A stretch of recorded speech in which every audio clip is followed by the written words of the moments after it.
PSA graded return number 2. Let's get into it. But first, roll that intro.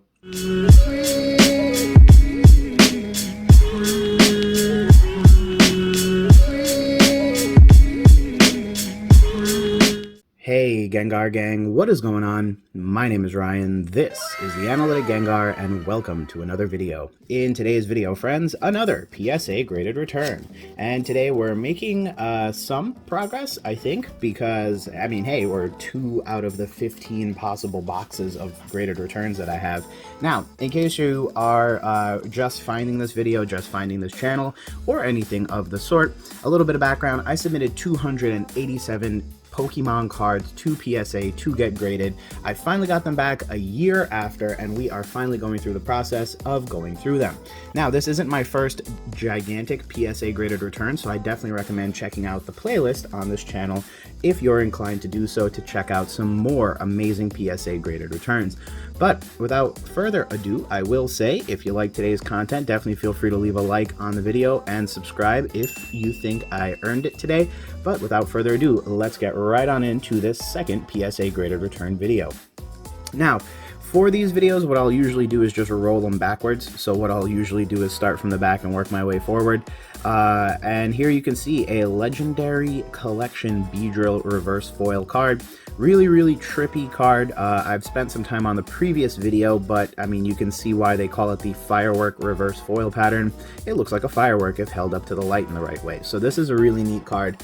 I know for a fact there are quite a few Reverse Foil Legendary Collections cards. So this may be one of those videos where you primarily see a bunch of those types of cards. Legendary Collections, for anyone who's curious, was basically a reprint set. It captured stuff from base set, fossil, jungle, and a bunch of other stuff. And what was neat was that you got a whole bunch of cards sort of revisited with new holographic patterns. This new reverse foil mechanic was introduced, etc, etc. Now here is a card that I know for a fact I got upcharged on up the wazoo. It is a Gem Mint 10 Venusaur Reverse Foil Legendary Collections card. This is one of those cards a lot of people, you know, Venusaur is the least popular of the 3, so I can completely understand why, you know, folks may not necessarily always go for, you know, the card, but I know that card is upwards of $3,000, so definitely not a cheap card in any meaningful capacity.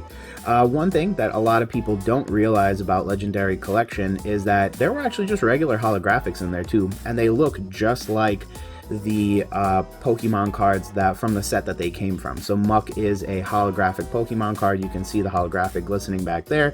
I always say this is one of the cards that is least desirable because it's Muck, but also because that holographic pattern is very subtle. So, you know, oftentimes it can be even difficult to see that. In case anyone's curious, the way that you would tell it's Legendary Collections is by the set symbol, which is over here, as opposed to if it was from the original set, it would have that set symbol. So Legendary Collections is a relatively simple and easy to remember symbol, and that's usually the way that I go about quickly identifying if a card is from Legendary Collections or not. Here is a near mint PSA 8. This is the reverse foil of the card, and obviously I believe each and every single card from Legendary Collections was actually given both a reverse and a non-reverse. Here is a Machamp. Machamp is one of those weird cards. It's from base set, but it was given away in the decks. So, you know, I consider it, for all practical terms, a promo card of sorts, because it was basically guaranteed as long as you got your hand on the deck. And yeah, but here it is. It did get the classic treatment of Legendary Collections, and it's a really trippy card. I do like fighting type Pokemon and the reverse of the Legendary Collection. Similar thing with the electric type Pokemon as well. For some reason, the holographic, or that reverse holographic rather, really looks nice on some background color cards and really doesn't look nice on others. So I think, you know, the yellow from electric type Pokemon and that sort of orangey brown from the fighting type Pokemon, I think that's where it really shows up the best, because it really, you know, those cards really don't have much color going on for them, but I think this really is just an outstanding sort of card just to look at and behold. It is a really pretty card in my opinion. Here's a Hitmonlee, originally released in Jungle, I believe, but here it is in all its reprinted Legendary Collection glory. I don't know why, but Legendary Collections always seems to be something I'm able to get my hands on relatively quickly. I mean, at least in the past. Here is the base set Gyarados reprinted as its good old-fashioned holographic. Again, my personal opinion, Water-type Pokemon are some of my favorite Pokemon cards, and that's primarily because I think they look really great. And the color contrast is usually pretty decent. Here is the channel mascot Gengar, and let's just stop and take a moment here. You can see how much Gengar has evolved. I know a lot of people talk about Fat Pikachu and how much it has changed, but like this Gengar that you see on the background, it's an official Pokemon image for what it's worth. So that art form versus this thing is like day and night, in my opinion. And it's just kind of crazy to think that many Pokemon have actually gone through similar evolutions where they've kind of had their style and their overall image sort of refined. And I think Ash's Gengar from one of the most recent animes, same concept. It's just changed so drastically. The art style of it has changed. Not the characteristics per se, but other things certainly have. Here's a Jolteon Mint 9, so here is a really, really pretty, just regular good old holographic, depending on the case, but I'm pretty sure, 99% of the time, the original print is more valuable than Legendary Collection. And of course, I'm going to use a terrible example and choose like Charizard, but obviously like Charizard Shadowless, Charizard First Edition, or even base set Charizard as a PSA 10, nearly positive it's, going to be incredibly a lot much more higher than the equivalent Legendary Collection Holo graded the same grade. So, and that's just, by nature. These are effectively reprints of cards, and so while they're really nice to look at, they're really cool because you can get them in the reverse. And that reverse holo is really one of the big sells. Like you can see right here, this is PSA 9 Flareon. This is something unique to Legendary Collections. However, this guy was, found in the original set that it premiered in. So it's one of those things. The regular holo tends to be worth a lot less, but the reverse foils are really where some of the fun, quirky stuff pops up. Here is a Dark Slowbro holo from Rocket. So this is what I was saying earlier. It's not only capturing many of the cards from, base, jungle, and fossil, but it also has stuff from like Rocket and other cards of the set. Here is the Dark Raichu. So originally, this was in fact a secret rare. So this is actually pretty neat. I believe this is one of the first Pokemon cards that can classically be considered a secret rare. So definitely one of those things that a lot of people really don't quite appreciate as they go about their normal day. Again, Legendary Collection, so it's not a secret rare, it's just treated as a card within the set. Here we have the Dark Persian, again another Rocket card reprinted in Legendary Collections, and a Gem Mint 9 for what it's worth, so not terribly bad. Here we have the Dark Dragonite. One of the really rare things about this is that there are multiple versions of this card. Fun fact, Rocket was released in a first edition as well as a regular unlimited print. But one of the things to bear in mind about this card is that there is a version of this card that was supposed to be holographic that was not actually printed holographic. And this Dark Dragonite in particular is worth quite a bit of money. It is an error card. So one of those things to keep your eye out on. I mean, hey, you never know if it'll pop up somewhere in the ether, right?